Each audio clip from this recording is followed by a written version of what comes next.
Hey everybody, Matt Hartman here again for Drunkard's Walk. Well, we are so excited to be back here again for another season of Drunkard's Walk. We hope that you are excited to listen to it.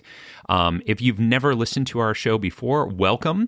And if you'd like to check out our earlier seasons, you can get seasons 3 through 8 on iTunes or wherever you listen to your podcasts. If you're interested in listening to seasons 1 and 2, you can join our Patreon. That's at patreon.com/drunkardswalk. And you can get the link to the Patreon. You can get the link to all of our merch. You can get the link to where you can give us suggestions for destination pages. All of that is on our link tree. That's linktr.ee/drunkardswalk. We'll hope you head on over there, and if you want to communicate with us, you can do it there. You can join us on our Facebook page. We've got a TikTok, and we're just around. We're ready to listen to you because you are listening to us. So thanks again for listening, and I really hope you enjoy Season 9 of Drunkard's Walk.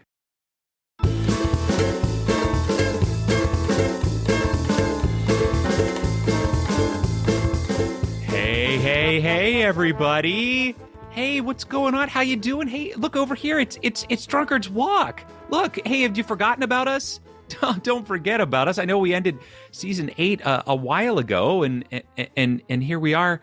It's the first episode of season 9. Oh, it's so exciting. It's so wonderful to be back, and I don't know, kind of get comfy again, you know, like when you wake up in the middle of the night, you got to curl back into those covers and get all comfy. Well, that's what we're doing here. We're getting comfy here in season 9. And I say we, of course, because, you know, I do Drunkard's Walk here. I'm one of the hosts, but I'm not all of the hosts. No, I'm just one of 2. The other host, you may remember back from season 8, it's Jethro Nolan. Jethro, hey, buddy, over here. How's it going? Matt, I've been waiting on this Zoom call for weeks for you to join. Sorry about that. I realized that I set the reminders in the schedule incorrectly. I just expected you to hang up after a little bit. You've just stayed on? No, I've been through Wikipedia twice. It's been wow. I mean, that's a lot. That's a lot. That's a lot of time to be spending. Well, I didn't sleep because I was worried that if I went to sleep, that you'd be on. So I'm really wired right now on amphetamines. Oh, okay. Wow. Jeez, that's what an odd choice for you. But okay. No, it keeps you going. It keeps you going. It keeps you moving. Keeps you up. I disassemble a VCR, and you'd be surprised to find what's inside of a VCR. There's a lot of cool stuff. Anyway, Christy left me. Things are fine. Things are fine. Fine. Sure. Yeah, they sound good. They sound great, man. You sound great. It's good to hear you again because, you know, I've missed you. And I had this whole summer off. I mean, I did a lot of fun things during the summer. Don't get me wrong. I mean, there was a lot of, you know, activity and things happening. And I didn't do anything. Jethro. I've been doing basically nothing at all. And you've just been sitting here on a Zoom call. So really, we've got nothing to talk about. I guess we should just end the episode. I guess we could do that. But, you know, that would be a really big disappointment because people have been chomping at the bit for a 9th season of Drunkard's Walk, where we go from one random Wikipedia page to another. And it would be a shame if we didn't do this episode because we have got a primo A+ guest for this episode, Matt. Yeah, that's right. I actually I heard about that, and I'm very excited actually about this guest, Jethro. And I forgot about the fact that we traveled through Wikipedia. I thought we just sat here and talked, and there's just no way that was going to be entertaining enough. So, no. But this guest, Jethro, this is a guest that we have had this guest on once before, but only for a live episode, never for a, should we call it canonical episode? I don't know what you would call it. It's part of the regular season. And I'm so excited about this guest, Jethro. Should we tell everybody who it is?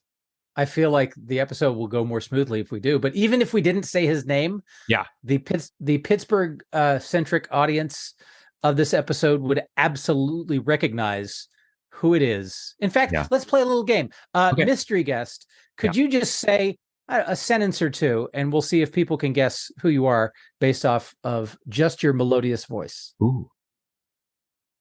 I have recently become a Patreon member of Drunkard's Walk because I like it so much.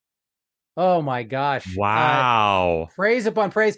Pittsburgh people, you recognize that voice as the one and only Rick Sebak. Hi, Rick. How's it going, man? It's going very well. I have no complaints. Excellent, excellent. I'm honored to be here.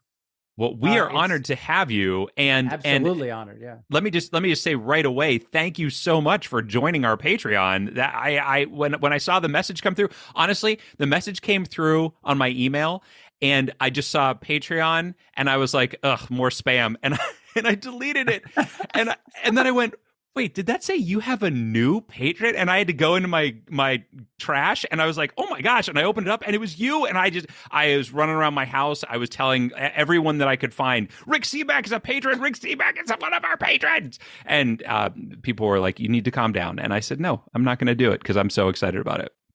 Well, as someone who has done, his share of pledge breaks and, begging for dollars on TV, I just thought, I understand this whole business. So, and because I am now such a faithful listener, I've listened to all of the readily available seasons because I listen when I walk in the mornings. I like a podcast then. And I thought, there's 2 seasons I haven't heard yet. That's true. Yeah. On a Patreon, you can get those 2 seasons, and they sort of slipped right into my Apple Podcasts. And, on my walk today, I listened to number 1, which is Stiletto. It's from Drunkard's Walk to Stiletto. Yeah. And at that point, Jethro was really nice and cooperative. And weird. I don't remember that at all. Yeah. By the second episode, which is Stiletto to Flatwoods Monster, Jethro was falling into place. Mm-hmm. I was finding my character. And by the way, Rick, I don't want to let it slide, but it's incredibly generous of you to refer to this as a business. It is. Yeah, charity is probably or obsession might be more apropos. But thank you so much. It's great to. I it's like you're 2 friends that walk with me, and I like very much, and it's called Drunkard's Walk, and all of that. It just all sort of works out, and I know more about you guys, and like things about you astound me. Perhaps most unfamiliar to me is you both seem to have such great memories of movies you've seen. I do not have that. I've seen a lot of movies, but I don't remember them the way you guys remember casts and lines and all of you're like 2 living IMDb's. Yeah, well, we have we don't hold on to any important information, so we retain that type of garbage instead. So that's what you deal with. You have like the entire history of Pittsburgh in your brain. So I don't. Not true. It's not true. It's more than I do, I guess, is what I would say. Having listened to, because listen, I also have started listening to your podcast when I'm out doing my morning run, or if I'm doing yard work and stuff like that. And I've started listening to this amazing Gum Bands podcast that you've got running here, and you've had some amazing guests on there. I really love it. I love this thing. Can you tell our listeners a little bit about how that podcast started and what it's all about? Well, it came about really because of this young guy that I've been working with, Rich Capaldi. During the pandemic, he helped me with a bunch of things. I was shooting things on my front porch, and he helped me edit them into the final version and stuff like that. He does a lot of pledge, and a lot of the things I did for my front porch were pledge oriented. They were, like conglomerations of little stories that I'd made with my phone and clips from my older shows on WQED. But we've become good friends, and one day he just sort of said to me, WQED doesn't have a podcast, and if you do it with me, we'll get this done and it'll happen. Mm-hmm. And that sort of worked out. And, he had everything but the name, but I don't know. I guess I'd sort of been saying, I did a series of programs called Nebby. And I just thought I liked that. I liked the sort of Pittsburgh ease of it. Mm-hmm. Pittsburgh in both senses of the word ease, Pittsburgh ease and ease. And I said, I'd like to call it Gum Bands, holding Pittsburgh together. And, I love it. Neither one of you is originally from Pittsburgh. So, Gum Bands was probably something you learned when you got here. Well, I mean, I was born in Ohio, but I moved here when I was 3. So I didn't know anything other than Pittsburgh. I consider myself from Pittsburgh originally, and I definitely gum bands is something I grew up with. Like my grandmother used that term all the time. I used the term all the time, having no idea that it was that it was local. Like I just thought that that's what they were called. Right. That's what everybody called them. Yeah. So I married into Pittsburgh. My wife, Christy, is from Forest Hills, and gum bands is absolutely one of those linguistic quirks that I heard from her, and my ears were like, "What is that? That's a new thing." So it's definitely one of those things that I realized in Western Pennsylvania is perfectly normal, but for my Texan ears, it struck me as kind of strange. Another one, obviously, yins is the prototypical example. That's very much a Pittsburgh thing. But the when my wife will talk about like the car needs to be washed, she'll just say the car needs washed. She won't say the to be part. Yeah. Yes, I actually it was when I came back to Pittsburgh in 1987. I'd been away for 16 years. In 1987, I would have been 34 years old. I wrote a script for something at QED, and my boss said, "Oh, you have a Pittsburghism here." And I said, "What's that?" She said, "You forgot the verb to be." I didn't know anything about it. Yeah. This work needs done. Yep. Yeah. It's more efficient. Exactly. Yeah. Exactly. So what? No, go ahead. I was gonna throw out one last Pittsburgh-ese anecdote. So a girlfriend of my wife, also from Pittsburgh, went off to college, and she's walking around the dorms like her freshman year, and she walks into somebody else's room and is just being chatty and asking questions. And the woman who lives in the dorm that she doesn't know is like, "Oh gosh, you have a lot of questions," and she's like, "Oh, don't mind me, I'm just Nebby." And she says, "Hi, Nebby, I'm Jane." Like she was introducing herself. That's ridiculous. Yeah, exactly. Yeah. I mean, if we have the moment, I'll tell you a little story. When I went to Chapel Hill, North Carolina, I was in a high-rise dorm, 10 floors. It was a co-ed dorm. There was one other person from the Pittsburgh area. It was a girl. I was on the 3rd floor. She was like on the 10th floor, but she was from Fox Chapel, and we figured that out pretty soon after we all got there and did all the orientation things.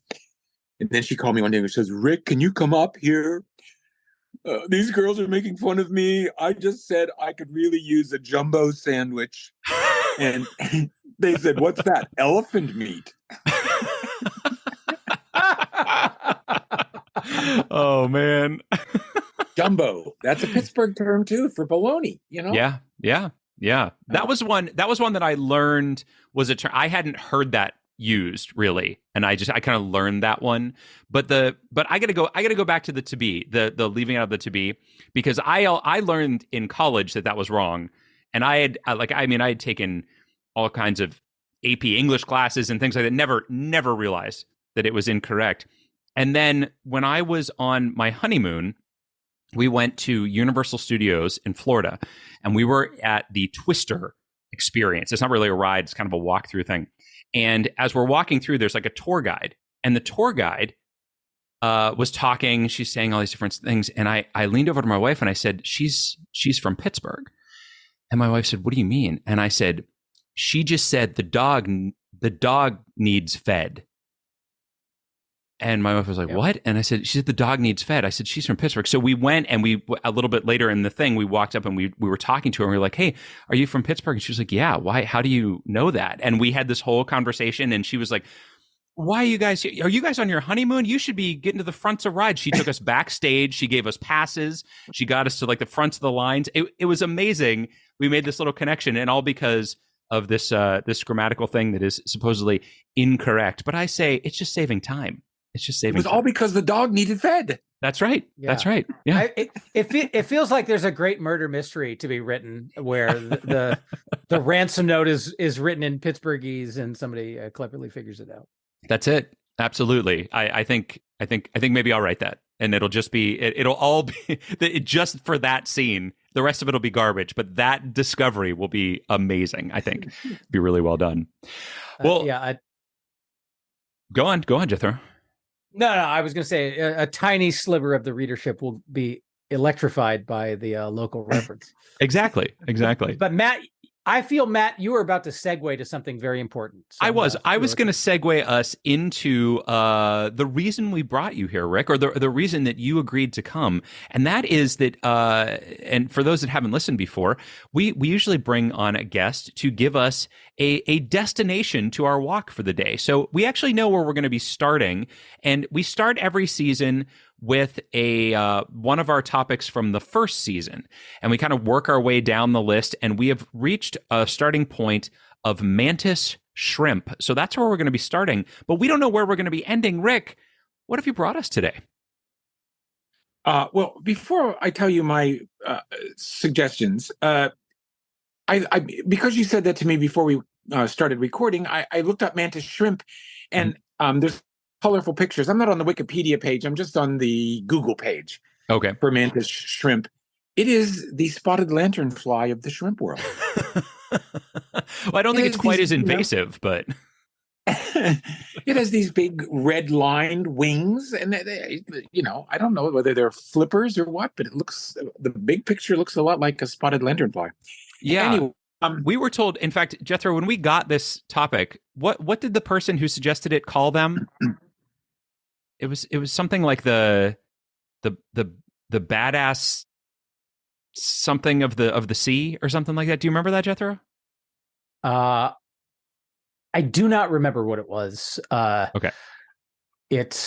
But I trust your memory on that. All right. Well, it was the something badass of the sea. But anyway, we'll come back to that at some other point. Rick, please continue on. Well, I as of the other time when I did this for the live show down at the arcade, there's so many I want to do. And I've come up with two. And in discussing them today at work with Rich Capaldi, who's co-producing Gum Bands with me, and I explained them both to him, and he said, well, let them decide. So one begins with C and one begins with J. And that's your choice. Do you want the C or do you want the J? Oh. Gosh. I mean, I guess I'm partial to the J, but that's just because my name begins with it. So right, and my middle name begins with C, so it's a tough. Like, there's no. I don't know. I guess first name first. I guess we'll go with J. Let's do it. Let's get the J. All right, we're going with the J, which I think is a good one, and actually, that's what Rich predicted. My goal. Both of them were people, and this person is Jackie Ormes. Jackie, like Jackie Kennedy, Jackie. Her last name is Ormes, Ormes. And she was born here in Pittsburgh, but because of changes in her family, her father was killed, I believe, in an auto accident. Oh. And then her mother remarried, and she ended up moving to Monongahela, Pennsylvania.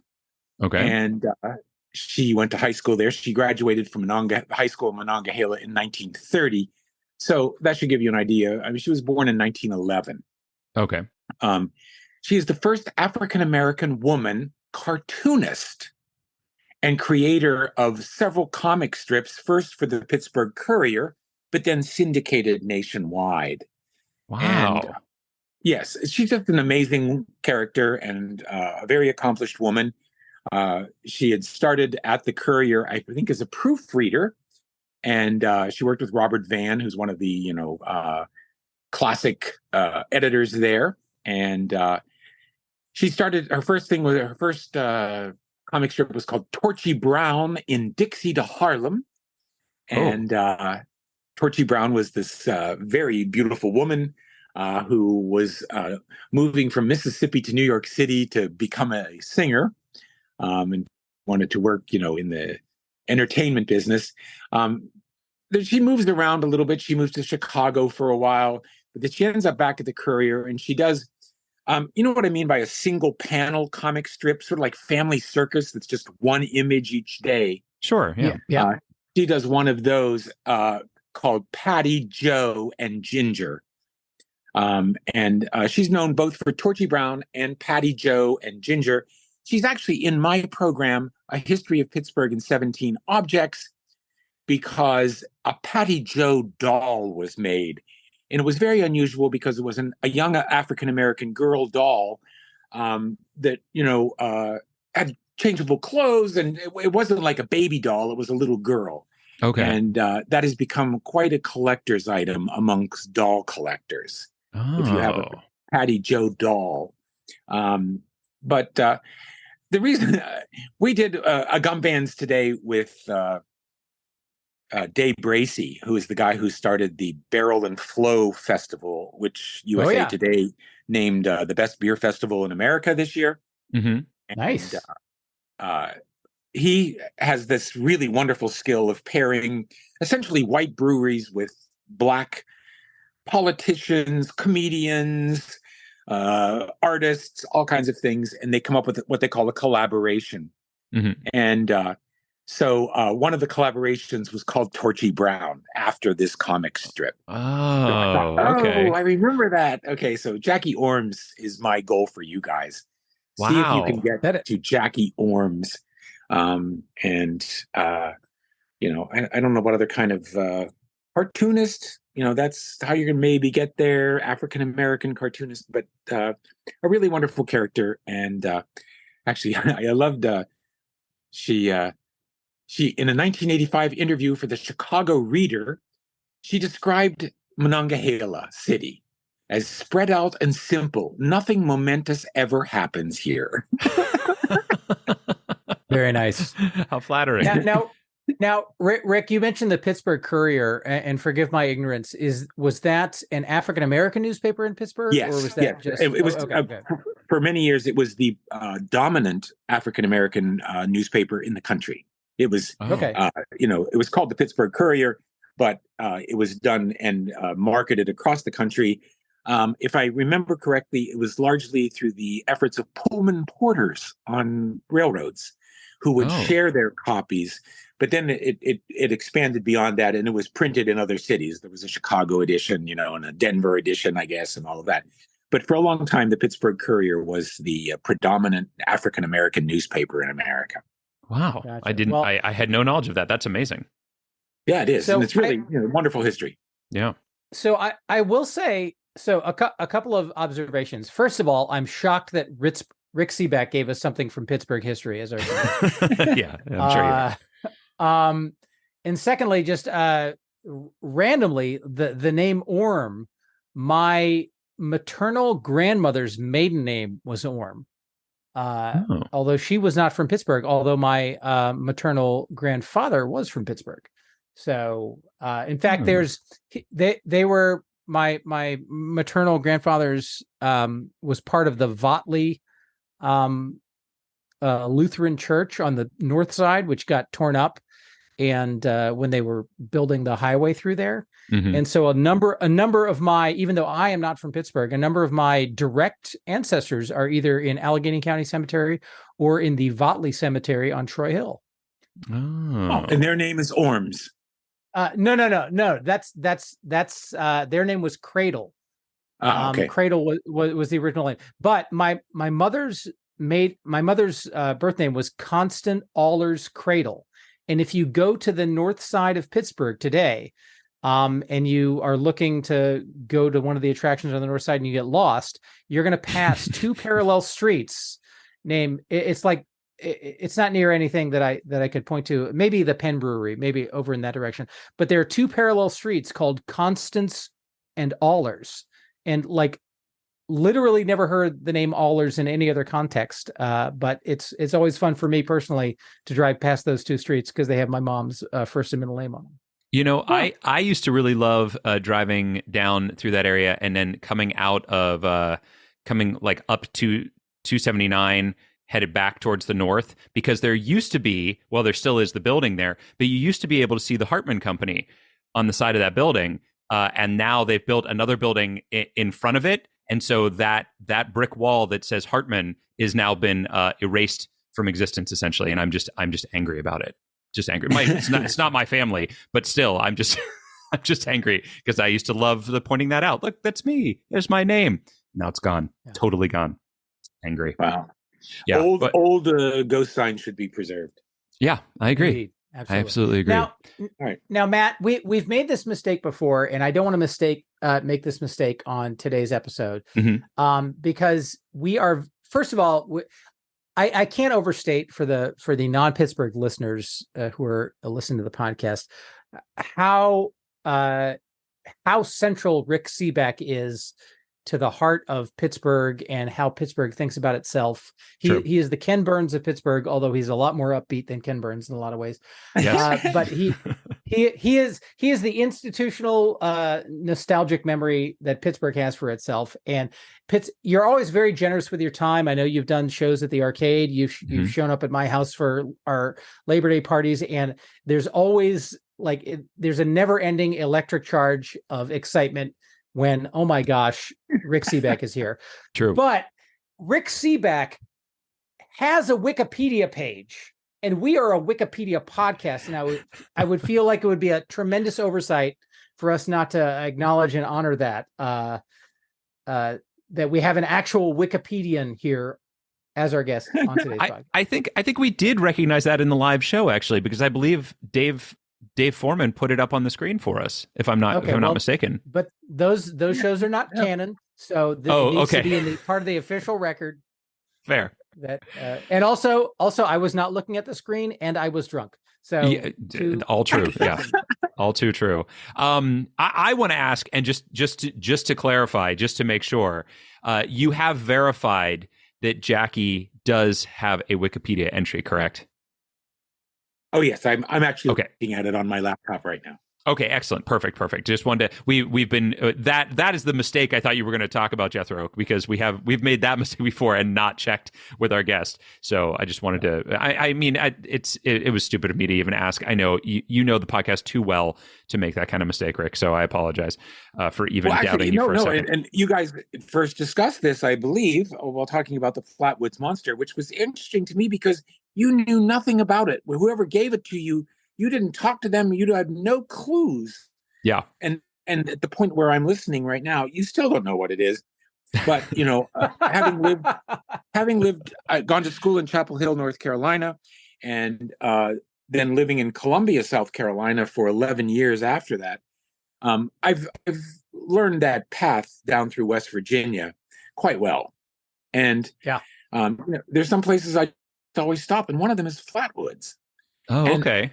I knew nothing. I never heard of the Flatwoods Monster. I literally had stopped in Flatwoods, 25, 30 times. There was a Mexican restaurant there for a while that I liked.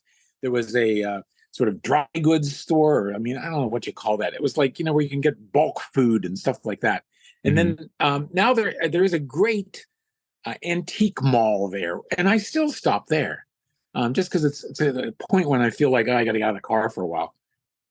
But you added a whole new layer, Flatwoods, for me, and I know that there is a Flatwoods Monster Museum, but I've never been there. But, I'd rather go to the antique mall. well, the benefit being that antiques actually exist. Now, I will say, so there is a well-regarded and quite famous Twitter account called Depths of Wikipedia, which just 2 days ago tweeted out the fact that we were at the 51st anniversary of the Flatwoods Monster. So we're recording this on September 14th.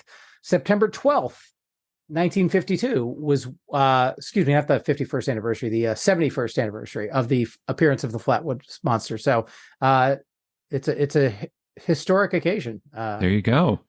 I had no idea. I had no idea it was so close to now. Cool. Yeah. Well, this has been great. We are going to start on our way, but before we do that, Rick, and before we unfortunately say goodbye, we have to ask. This is a drunkard's walk. We're about to do the walking. We're also going to do a little bit of drinking. Are you having a drink tonight, Rick? I am having a drink, and I didn't know what to do. I actually today Dave Bracey gave me two collaboration beers, and I thought one of those could work if I mention him. Sure. But before that, I had thought, and that's actually what I'm drinking right now, because you, Matthew, and often Jethro, you're drinking bourbon. Mm-hmm. And this past Christmas, my very good friend Kathy Niederberger, who I shout out to Kathy Niederberger, knew that I was, how much of a fan I was, and she knew I was playing those records at the Independent Brewing Company in Squirrel Hill on Wednesday evenings. Mm-hmm. She gave me a bottle of Muhlenberg bourbon, which is a special bourbon celebrating the life and songs of John Prine, who passed away at the very beginning of the pandemic. It's a Kentucky straight bourbon whiskey. It's 101 proof. Nice. And it says, thank you for being a part of You Got Gold 2022. That's the name of the official name of the Muhlenberg bourbon. And through a series of musical events by some of the world's greatest artists, we celebrate the music, life, and legacy of John Prine, whom I've always loved John Prine since my college days. So great singer-songwriter. And I'm drinking this bourbon that was made in his honor. Wow. Very I love nice. It. I've never heard of that. I'm gonna have to look that one up. Oh, I saw him one time at Heartwood Acres. It was a great show. So awesome. Yeah. So I'll shake my ice there. I have a little ice in my bourbon, and I thank you guys very much. Absolutely. Jethro, how about you? Are you having a drink? I am, and I'm having a bourbon, and I'm having a Woodford Reserve, which will surprise no one because it's what I have on about 70% of these episodes. What about you, Matt? What are you having? It's like seeing an old friend. Well, you know what? I actually am not drinking a bourbon tonight. I know I'm doing something a little bit different. I was trying to think because I knew that Rick was going to be our guest. And so I started looking through my liquor cabinet and I thought maybe I could find I did have some Pittsburgh themed. I had a Mario Lemieux Foundation bourbon for a while. Unfortunately, that is gone. And I have one from that's put together by the guys that do It's Always Sunny in Philadelphia. So that's kind of Pennsylvania. And I was like, yeah, but wait, no, this is what I should be drinking. And so rye whiskey. Oh no. I'm drinking Super Punch, which was given to us by Rick Sebak at our live show. And I still have some. So I decided to pour myself a little because I know it's imported only to Pittsburgh. So I figured that was a close enough connection. And Rick gave it to us. So how could I not? So cheers to you both there, gentlemen. I cheers to you. Thank you so much. And it's so great that you still have a little left. I wish I had some here, but I don't. Yeah, well, it is pretty tasty, I have to say. I do enjoy it. Ben, I like to put it on my fruit salad in the morning, but I just I've used it all up. I need to get myself over. It's only available at certain high-end state stores.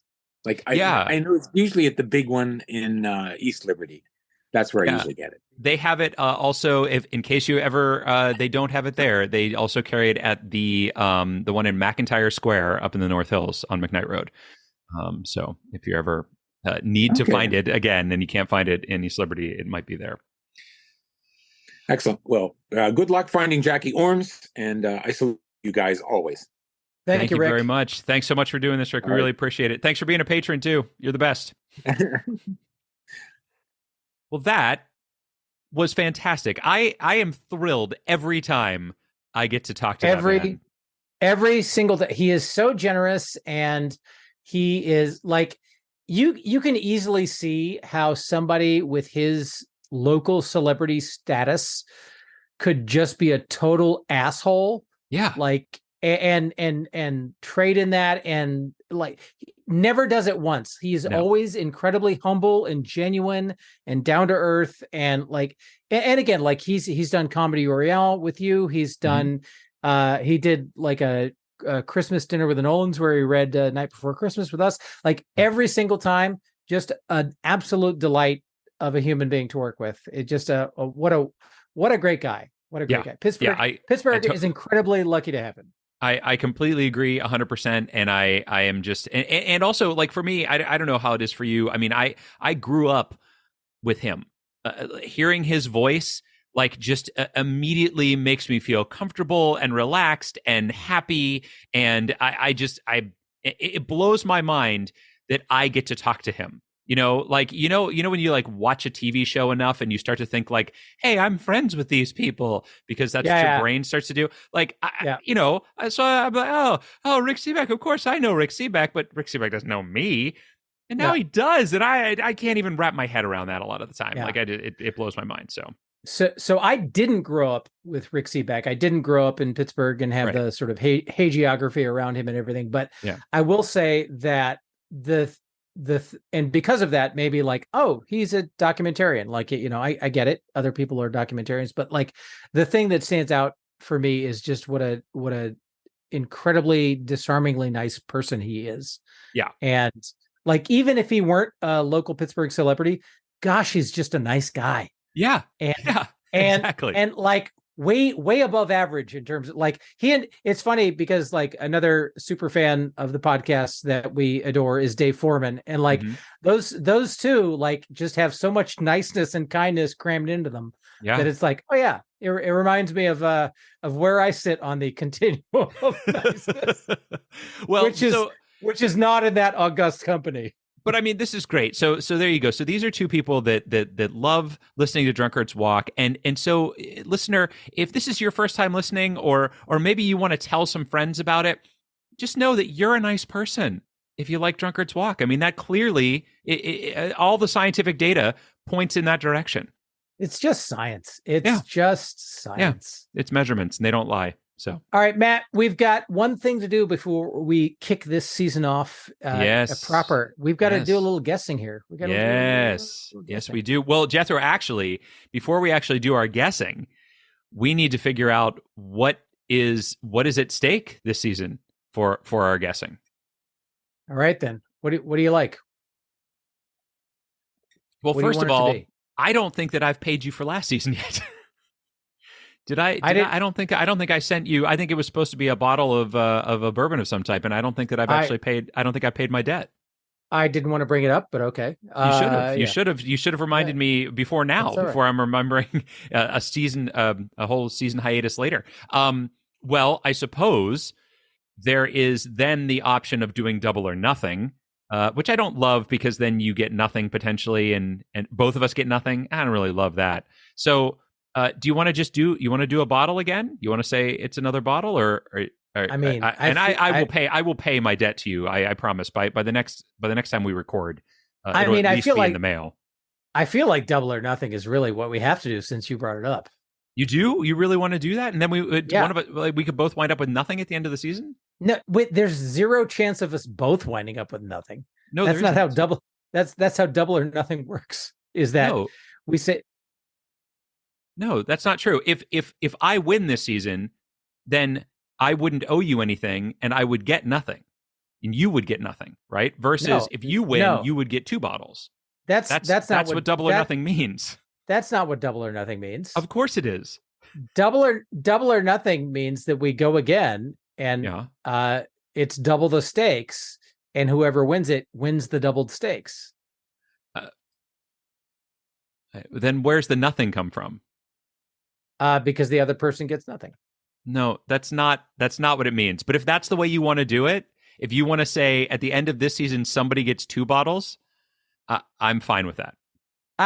My only caveat is I would say rather than 2 bottles, which let's face it, I should not be given 2 bottles at once.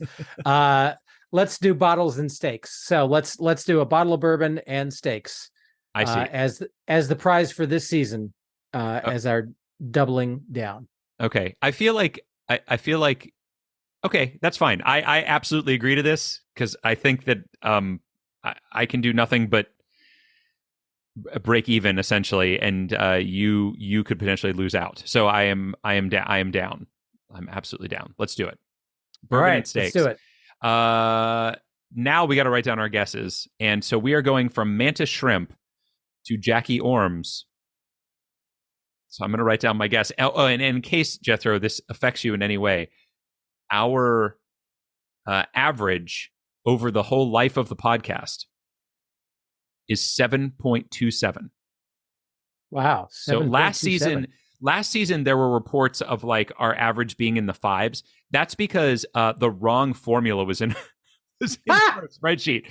So I was looking at it while I was building the spreadsheet for this season, and I was like, wait a minute, that's pulling from the wrong place. It was pulling a number that was it was the wrong thing. It wasn't incorporating one season essentially.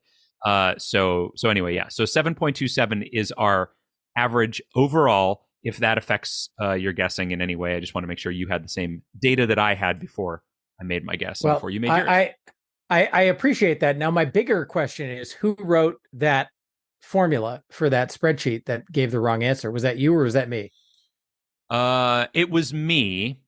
And here's what had happened is I had copied, I duplicated the sheet and forgot to change the formula. Is what happened. Ah, there right? it is. So it was only pulling from the, and I didn't update it. So that was my fault. I mean, it was my fault, 100%. I will accept it.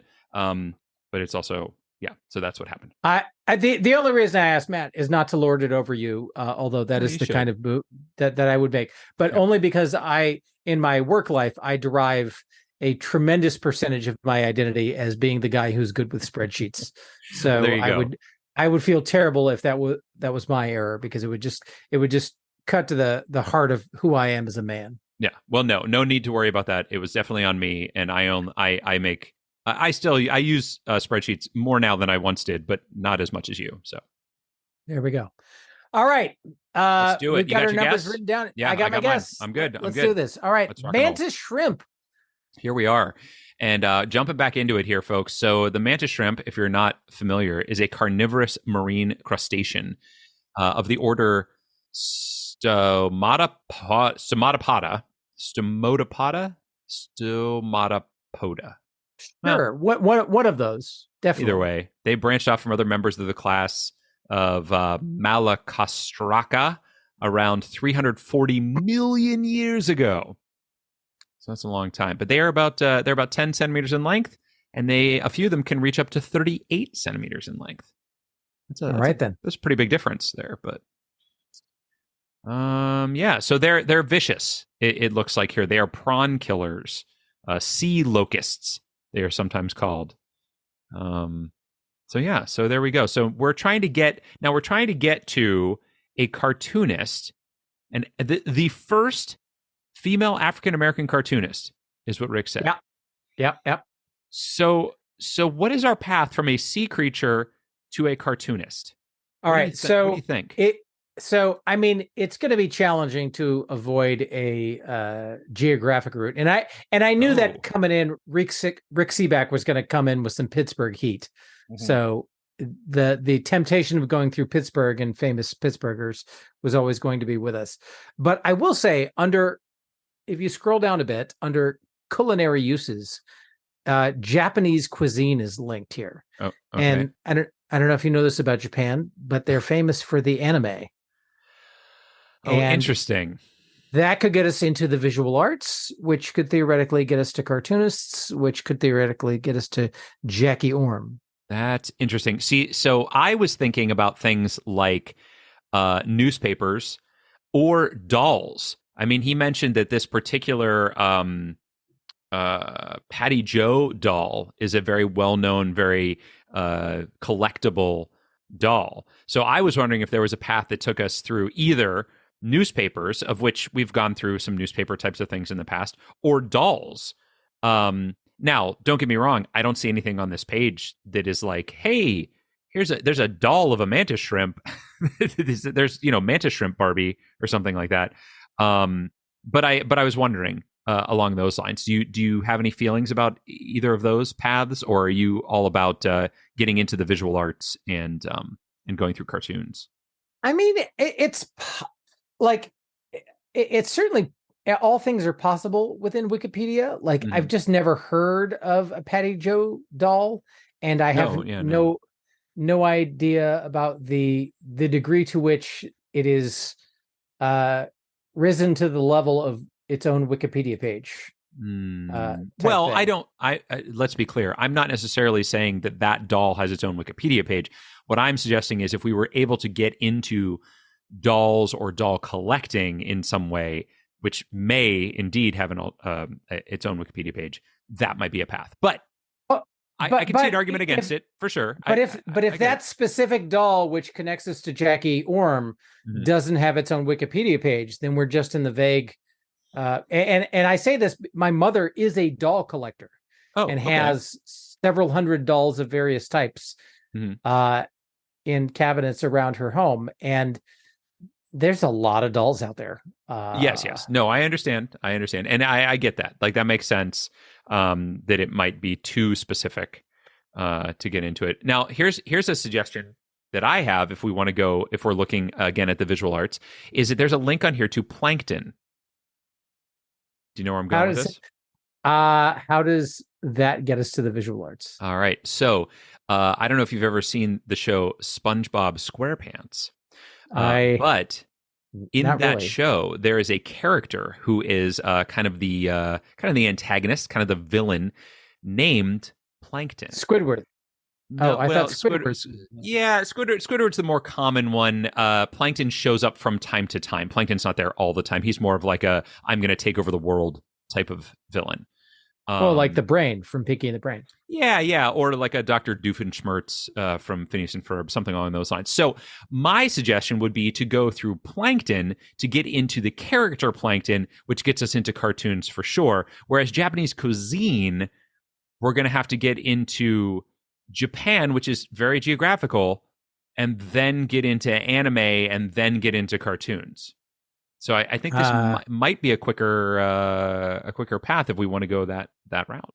Well, unsurprisingly, I disagree completely. Of course you do. Why wouldn't you? I got to stay on brand, you know. Uh-huh. Yeah.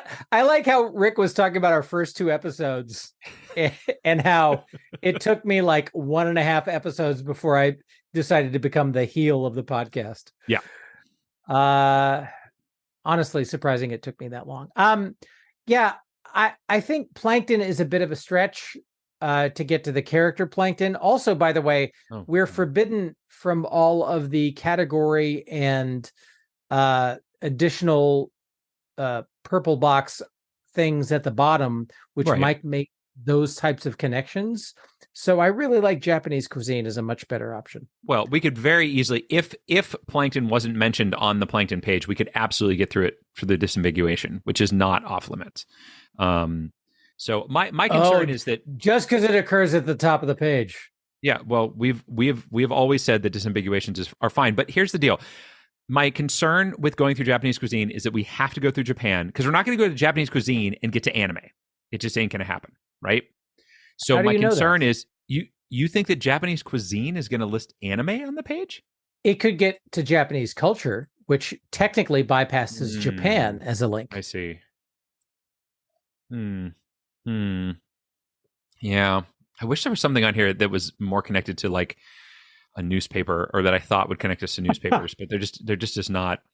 Yeah, the overlap between Mantis shrimp and African American cartoonists from the early 20th century is really disappointing. I'm not saying that's not what I'm just talking about something related that could get us into newspapers. Gosh, like even if we found something that was dealing with weather or something along those lines, I feel like it could get us there. All right, we need to move. We do need to move, and I guess here's my final salvo against Plankton. Like, you're talking about a minor character on a single show, whereas I'm throwing the umbrella open up the entire Japanese culinary world. And I guess, there is a mention on here. There is a drawing on here of a mantis shrimp by Richard Lydecker. Okay. And so the only reason that I bring this up is because it's a drawing. And I wonder if there's a way through him to drawing or drawings, like on this particular page, the word drawing is not linked. I wonder if on his page it would be. But since I don't know who Richard Lydecker is, and maybe I should, he's an English naturalist, a geologist, and writer of numerous books on natural history. I don't know for sure. So I'm gonna go with you on this to Japanese cuisine. I still don't think it is our best bet, but in the interest of moving forward, let's do it. I love it. Japanese cuisine, here it is, encompasses the regional and traditional foods of Japan, which have developed through centuries of political, economic, and social changes. We got miso soup, we got sashimi and sushi and tempura. So many wonderful things here. Do you eat a lot of Japanese cuisine, Jethro? So I'm not huge into it, but my daughter is really big into Japanese culture. She speaks Japanese. She reads Japanese. Mm-hmm. So she and my wife will constantly take me out to sushi. I'm a notoriously picky eater, so whether or not I like something has zero correlation with whether or not that stuff is actually good, just because I'm a man child, a baby. But we do go have sushi fairly frequently, and I do enjoy certain types of sushi. Okay. Just curious. I think sushi is probably the main Japanese cuisine that I would eat, and I didn't eat much sushi until probably 5 or 6 years ago, I would say, and then found some that I really enjoyed, and so have eaten more of it over the past that amount of time, but not super often. Not super often. Well, like me, you don't seem like a tremendously adventurous eater. No, definitely not. Love a good chicken tender or a French fry, and see no need to go too far out of bounds as far as those things are concerned. But what's interesting is oftentimes when I am either forced into or do try things that are outside of my comfort zone, I really enjoy them. So I don't know why I'm not more comfortable just doing that, but I'm just not. I don't know. Just didn't do it. Just not a thing. There is a name of a British journalist on here, I'm going to point out, and that means that journalist may have written for a newspaper. So that may be a path into newspapers. I like it. That person's name is J.W. Robertson Scott. Or John William J.W. Robertson Scott. J.W., come over here and tell us a little more about your adventures. There's a lager on here, I see, and some microbreweries. Sake. Oh, I've had sake before. That's not bad. I don't mind some sake. Yeah. And Japanese whiskey. Actually, I have had some Japanese whiskey. I have not. I don't own any right now, but I have had some Japanese whiskeys that I have enjoyed quite a bit. Hibiki. Have you had Hibiki? I have not. Good stuff. And Legent. I think I actually drank one time on here. That was kind of a combination of a Japanese style and a traditional bourbon style. So I think I bought a bottle of that on your recommendation and enjoyed it quite a lot. There you go. So are you seeing anything on here about culture? Are you seeing anything on here about anime, about drawings? Have you found anything similar to what you were expecting to find? I guess is what I'm asking. You know what? My expectations are not the important thing here, Matt. Mm-hmm. It's, and again, you know what? You've got a lot of opinions and things to say. I feel like I do. I've saved them up all summer. I don't know what else to do with them. I got to get them out. I feel like I'm still hampered by the exclusion of the external links section, which get over it, man. It's been 2 seasons. Get over it. You know what? It cuts deep. What can I say? Does it cut deep? Well, listen, you're going to be all right. You're going to recover. You're going to look back on this and laugh and laugh and laugh. Oh, wait a minute. Hold on a second here. What do you got? On the right-hand side, under the delightful picture of a New Year special dishes of osechi, there is a link to the culture of Japan.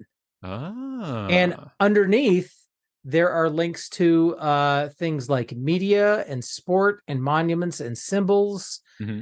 And so I think art might be a way in for us, the art of Japan. Interesting. This is a very long page, I do want to point out. So I haven't even made it to the bottom of this page yet. I'm still looking. In fact, in the C also, there's a link to just culture of Japan. But that's not specific. Like you said, we can get straight into art up there. Yeah. Right. Okay. So I don't mind that because that definitely takes us down that same path that you were thinking of. I will say that the link to the journalist is also one that I find interesting and intriguing because it could get us into newspapers. And since this newspaper, the Pittsburgh Courier, was actually like the predominant African-American newspaper in the country, I feel like it is going to get mentioned on, I think that's a completely valid path. Where is this individual journalist mentioned? Underneath, so classification, then go down to vegetarian, and in the second to last line, it says British journalist J.W. Robertson Scott reported in the 1920s that the society was still 90% vegetarian and 50 to 60% of the population ate fish only on festive occasions, probably due to poverty more than for any other reason. Oof, it's crazy to live in a time of caloric abundance and realized that most of humanity did not live during such wealth. My only concern is that I've never heard of J.W. Robertson Scott, and there may or may not be a link to newspapers from them. So it might mention like a specific newspaper that he wrote for, and then we got to go from that to newspapers to African-American newspapers. So we're 3 or 4 links in before we get to what we actually care about. I mean, I guess that is true, but you're talking about going through art, then to anime, then to cartoons, then to are we talking about manga? Are we talking about anime? Are they both going to be on there? Is one of them going to be on there? You know what I mean? Animation versus just drawn. I feel like we still have quite a few links to get through. So fair enough. Question is, which one of these will get us there the quickest? I am going to argue in favor of the journalist. I do think that is a better path to follow based on what we're trying to do here, because cartoon, maybe there is a link to this particular cartoonist on a cartoon page, or maybe there isn't, because people are terrible and a lot of culture has been erased. You know what I mean? Things like that. So, you tell me, what do you think is better here? I love that your argument for clicking on the link of a British journalist, rather than the artistic culture of Japan, is about cultural erasure. So let's go through the British guy. Yeah. You like that? You know what? I was a hard line on the last one, so I relent to you. If you want to go through J.W. Robertson Scott, I will join you. Do it. Let's do it. I don't know anything about him. Let's find out a little bit about J.W. Robertson Scott. Oh, he died in Idbury, Oxfordshire, on 21st December 1962. Oh, poor guy. A bit of a short article here. Is it a short page, you would say? Indeed. Okay. A short page. Okay. So it looks like he freelanced for various publications, including the Manchester Guardian, had a staff position at the Birmingham Gazette. Let's see, went to the Westminster Gazette, the Daily Chronicle. So yeah, you're right. Like, just newspaper on its own, not linked here, which is a shame. But there are newspapers that are linked here. So aside from, the other things linked on here don't look well. It's Quaker Schools is on here, so I suppose Quaker could get us into Pennsylvania, but that seems. There is a link to the Independent Order of Good Templars. What? Oh, there it is. Wow, I've never even heard of that. Nor have I. All right, so it looks like the newspapers that appear to be linked here are the Manchester Guardian, the Birmingham Gazette, and the Daily Chronicle. Now, I will say the Westminster Gazette is on here as well. Oh, forgive me. Those aren't newspapers. He did write for Country Gentleman, World's Work, and The Field as well, but those appear to be magazines. Yeah. So when I hover over the links, as is established, so when I hover over the Birmingham Gazette link, like the picture is yellowed and old. When I hover over the Daily Chronicle link, it stopped publishing in 1930. The Manchester Guardian has the benefit of actually having a color picture, and it looks like it's still maybe being produced. So I would say the Manchester Guardian is where we'd want to go. You think the Guardian, because that's going to take us to, it looks like the Guardian, which is a very well-known British publication. Meaning that would have a longer page versus some niche. My hope was actually that one of these older ones was going to like have a connection, that there would be an actual mention of things that were contemporaries of them. But unfortunately, the Daily Chronicle stopped publishing in 1930, and I feel like Rick said that she graduated high school in 1930. So my concern is that potentially the Courier was not around. They might have crossed over, but only by a little, right? So, maybe the Guardian probably is the best path out of here. I would agree. All right, let's do it. Manchester Guardian, it is. Which just takes us to the page for The Guardian. Which is a hell of a paper, I'll say. Oh, look, a linked newspaper right there. Oh, well, there you go. So that may be, I mean, that may be our best bet. But before it's a strong candidate, but we should look at the rest of it. Yeah, because this is a long page. In contrast to the last page, this one is pretty long. I do see Guardian US in here if you want to get straight into US publications. But I'm curious if like we're going to wind up seeing mentions of, I don't know. So what years would we be looking at? So this is 1821 to 1972 is the history, or the early years are on here from the 1820s. I'm just wondering if there's going to be mention of, I don't know, something similar to what we're looking for here. Is there mention of comics in the Guardian at all? I'm looking for it. I'm not seeing it. I think a lot of the news events that they covered, like the Northern Ireland issue, WikiLeaks, dabba dabba dabba. That's more modern, yeah. Political stance and editorial circulation. I see the assassination of Abraham Lincoln on here in 1865. So they were. What do they have to stuff? What do they have to say about that? The newspaper reported the shock to the community of the assassination of Abraham Lincoln in 1865, concluding that the parting of his family with the dying president is too sad for description. But in what, from today's perspective, looks like an ill-judged editorial, wrote that of his rule, we can never speak except as a series of acts abhorrent to every true notion of constitutional right and human liberty, adding, it is doubtless to be regretted that he had not the opportunity of vindicating his good intentions. Okay, then. Wow. Okay. They were just saying it. They talk differently then. There is a link to Doonesbury on here. Oh, which is interesting to me because it's a rather well-known comic strip.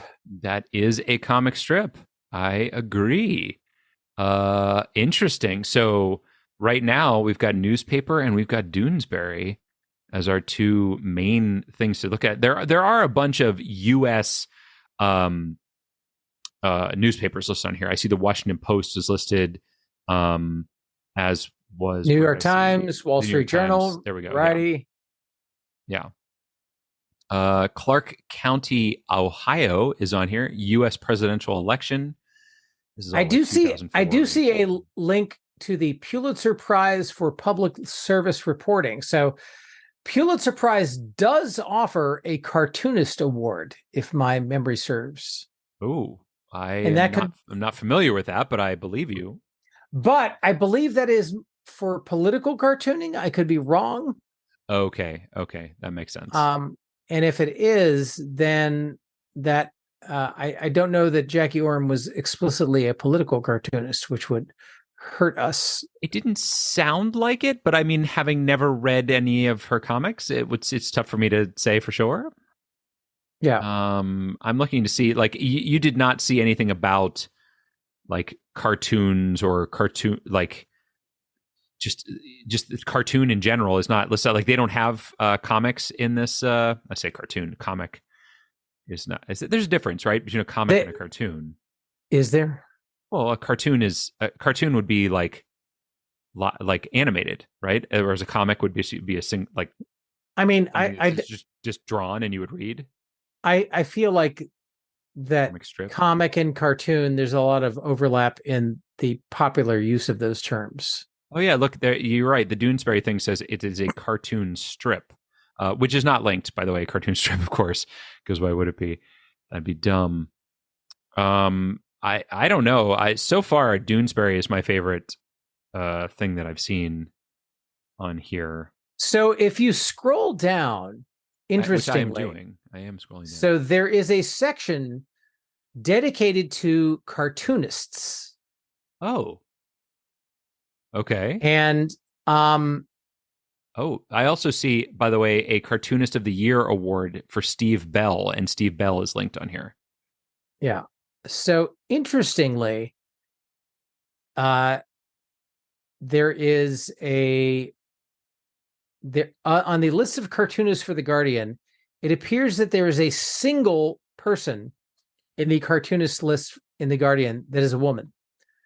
And her name is Rosemary Elizabeth Posey Simmons. Wow. Interesting. And I don't know if that gets us into women cartoonists, but it's something I would throw out there as something to consider. Interesting. Yeah, I see a whole list of cartoonists here. Some of which I've heard, like Gary Trudeau, I've heard of, and Berkeley Breathed, yeah. Yeah, I never know how to pronounce Berkey's name. But yeah, I mean, I've definitely heard of them. Yeah, that's interesting. That's very interesting. I kind of like the idea of going through Posey Simmons. All right, let's do it then. Yeah, let's do it. I don't know anything about Posey Simmons. Nor do I. But here she is a British newspaper cartoonist and writer and illustrator of both children's book and graphic novels. Jethro, I'm sorry. I just got a thing here, and it's asking me to donate to Wikipedia, which of course I'm going to do.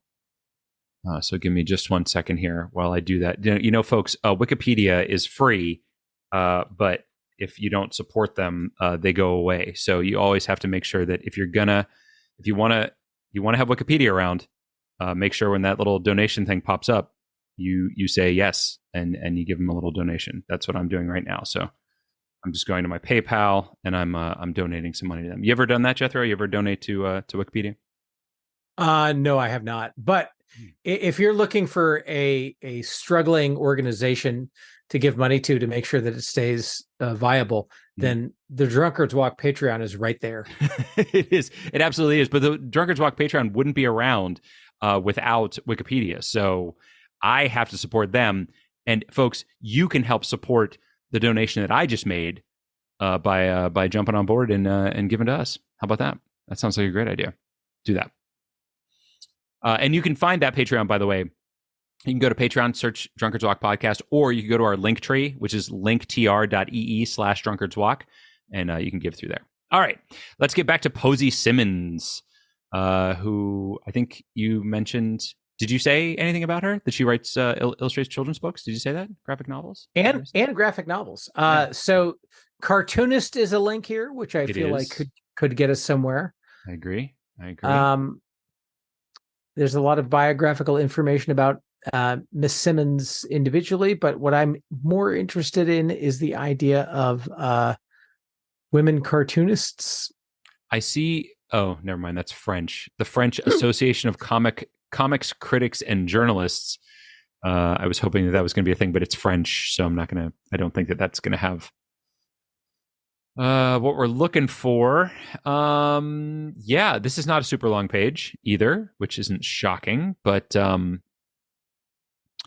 I think cartoonist might be our best bet. I mean, there is a category link at the bottom for female comics writers. A category link. Yeah. Yeah, we're not going to the categories, Jethro. Get yourself out of your brain. Just get it out of your brain. Put it away. It's not. It's off limits. I feel like, you know what, Matt? I feel like your arbitrary rule that was injected into the podcast, like in season 6 or 7 or whatever, could be just as easily done away with in season 9. Well, let's be clear. My rule was about external links.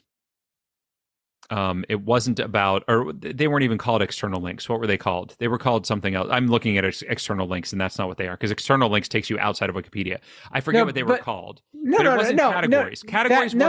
Categories wasn't what I said was off the table. I just don't like going to category pages because they feel like they're cheating. They feel like cheating. I don't like them. So I'm delighted to hear that category links are in fact allowable. I mean, I think that they are, but I'm going to argue vehemently against them and argue in favor of a cartoonist. So I will say that there is a link. In fact, the very last link on the page, excluding the sort of footer stuff, is for female comics writers. Yeah, it's going to be a list, a page of names. That's absolutely right. And I have no doubt that it would get us there. It just feels cheap. It feels like we're just doing good, taking the easy way out, and I don't dig it. I don't dig easy way out. All right, fine. You want to go to cartoonist? I do. Let's go to cartoonist then. I think that's going to work out for us. I think we're going to find the similar type of thing on this page on cartoonist, right? All right. And even if we don't, I already see at the top here, variety of formats, booklets, comic strips, comic books, editorial cartoons, etc., etc. So I think we could definitely go through one of those if we need to, but there's got to be a link here. A minute here. I see a link for under see also female comics creators. You see what I'm saying? So there it is. It's right there. So let's do it. Let's go to female comics creator. Hold on. I haven't looked at the rest of the page. Is she on this page before we walk away? I just want to make sure that we don't actually have the person we're looking for on the page. That's fair. I saw the Pennsylvania Gazette and I got really excited, but then I realized that's not the name of it was Benjamin Franklin credited as the first cartoon. Pittsburgh, yeah. Publisher. Yeah, I don't see her name on here. Yeah, Jackie does not seem to be on here. So I think that what was it? Female comics creators. Let's do it. Female comics creators. All right. Here it is. She's got to be on this page, right? One would think. Ho ho! Hey! Yeah. I also just got a pop-up asking me to donate for Wikipedia. But I'm right. going to close that. I'm going to close that because I see Jackie Orms linked here. I do as well. Jackie Orms, first nationally syndicated female black cartoonist with their series Torchy Brown, created in 1937 as a humoristic adventure strip lasting for 3 years. There it is. Picks up again in 1950 as Torchy Brown's Heartbeats, basically revamped as a black version of Brenda Starr Reporter. All right. Well, let's just go. Let's get there. Let's go to Jackie Orms. Here we are. We found her. Born August 1st, 1911, died December 26, 1985. Gosh, so that interview that he was talking about happened like not that long before she died. There you go. Born Zelda Maven Jackson. Why? I wonder why she changed her name. Well, all right. There you go. So we have found Jackie Orms. We don't want to talk too much about her or look too much at her page, rather. We can talk all about her if we want, but because next week, we're going to have to start here, Jethro. This is where we're going to have to go from. I do have to point out, there's a picture of her holding a Patty Joe doll. That's the image at the top of the Wikipedia page. So it's not a great picture. It looks like it was a scanned off of an old newspaper. It does kind of, it does kind of look like that. It is, right, it is not a good picture, but there it is. So we have done it. We have reached it. And Jethro, we have reached it in 7 links. So I will tell you that I predicted 8. My guess was 8. So what did you predict? I predicted 6. Oh, Jethro. All right, look. We have two ways of dealing with this. I've got the solution. But go ahead. I want to hear your 2 ways. Well, my 2 ways of dealing with this. One is to do what we normally do, which is erase and go from here. This episode is already running a little over what we would normally have our episodes run. So I don't know. Maybe people love that. So maybe it's fine. It's our first episode of the season. Our other option is to accept ties this season. And I don't know if you want to do that. I know we haven't talked about that. It's not been discussed. So why change the rules now? I get it. What was your thing? What were you going to say? So my thing. So first of all, I'm totally open to the idea of accepting ties because I feel like the runoff is a bit of an exhausting gauntlet to run at the end of a long episode. But my proposal, which excites the heightened stakes for our Double or Nothing season, is to roll over and make next week's guess worth 2 points because we're rolling it up. So whoever wins next week's wins 2 points. I see. I accept. All right. I accept. And if we tie next week, it rolls over again and it's worth 3. And it just keeps rolling. Okay. It's like Powerball. Yeah. I love it. Oh my goodness gracious. Well, that is All right. This is exciting. I find this exciting. So now you have to listen next week, folks, to find out where we're going to go from Jackie Orms and find out who's going to win maybe 2 big points if we don't tie again. Yeah, it could be pretty exciting. And Jethro, in fact, well, yeah, no, that's it. That's all I'm going to say. That's all I'm going to say. I'm going to hold it all until next week. I don't want to. We've gone too long already. We've gone too long. And I'm so excited to be back, man. I can't wait. This season has some great surprises in store for our listeners, and I hope they're as excited as I am. Are you excited? Oh, I'm very excited. Great. Well, let's do it, man. And we'll see you all next week, or hear you all, or you'll hear us. I don't know. Bye, everybody. Bye.